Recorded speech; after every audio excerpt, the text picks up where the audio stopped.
Жуырда жаңалық достар. Арамызда қалсын. Моняға сырға салуға дайындалып жатырмыз. Қысқа болайын деп жатыр. Қалмал қанша сұрап жатсың? Қалмалды. Секрет қысқа болайын деп жатырмын. Маған не бересің қазір? Мен қалмал қымбат болады, қасында 5 балам бар ғой. Тұрмысқа шықпаған қыздайсың. Ақшаман! Алды бақан. Ақши қойнайын! Қыздар, ақши қойнайын!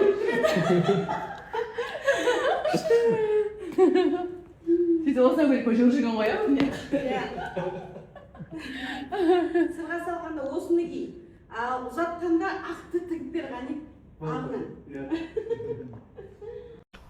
Всех люблю. Ну, ваш хейт мой актив.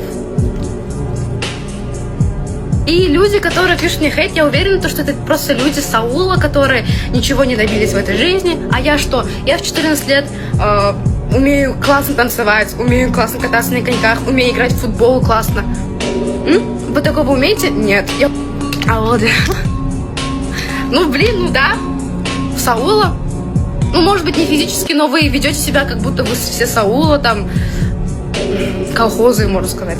Отбасымен жүргенде қазақша сөйлеп жатқанда мен орысша сөйлеуім мүмкінмін, себебі менің қазақша сөйлеген маған ұнамайды.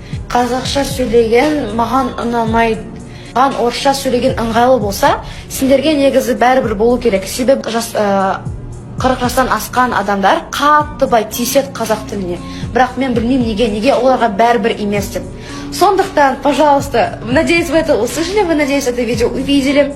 На будущее скажу то, что, еще раз повторяюсь, я никогда не училась в казахской школе, у меня все друзья на русском разговаривают, так что, пожалуйста, меня понять. Всех люблю, всех целую. Адамның қолынан келеді екен. Мен қатты бір уайымдағам, қалай болады бұл бес баланы мен қалай асырай аламын ба, қалай болады деп уайымдайсың ғой. Әйел адамбыз, нәзікпіз, кішкене әлсізбіз. Бірақ Алла тағала ол басқаша бір күш қуатты бойына жібереді екен. Қорықпа, сен де алға басасың, қолынан бәрі келеді деген сияқты. Мен өзім шын мәнінде ойламаппын. Біздің қазір өмір сүру салтымыз одан сайын жақсы болып кеткен сияқты ма, білмеймін. Позитивпен, шетелдегі бір айда 2 бөлек.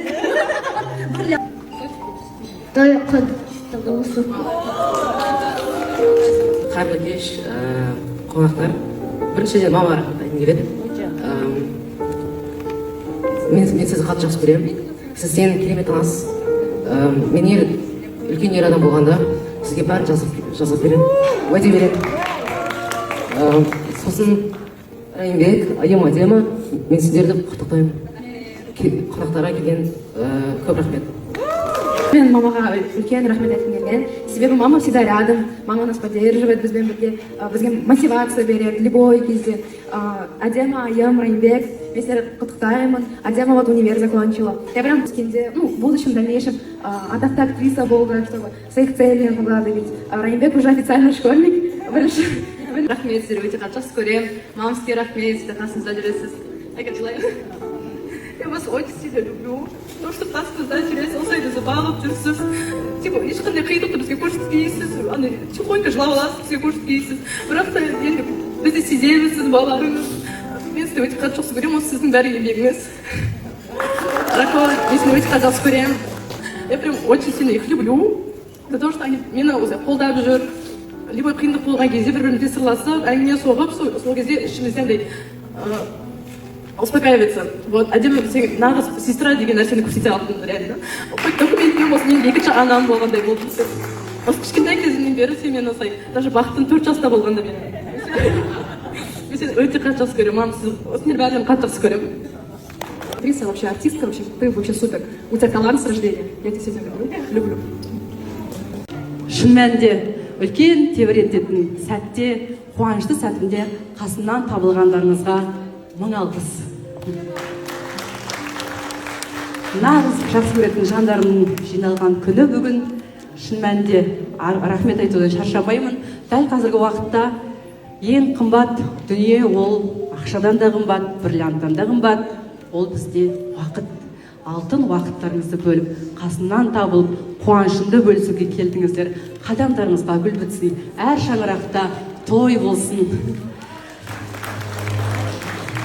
енді әдемі сөз бар.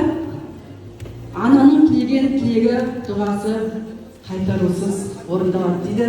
Бүгін ананың әдемі қуанатын күні деп ойлаймын. Ананың балаларына деген махаббатының белгісі деп ойлаймын. Бүгінгі күнді мен ұзақ күттім.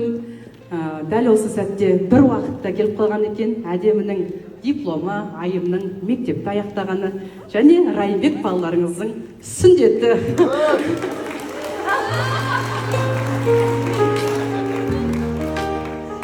Сондықтан да бұл жерде менің 5 баламның айару қазір шетелге дайындалып жатыр. Ұстазы қаталдау жібермей қалды, біраздан кейін келеді.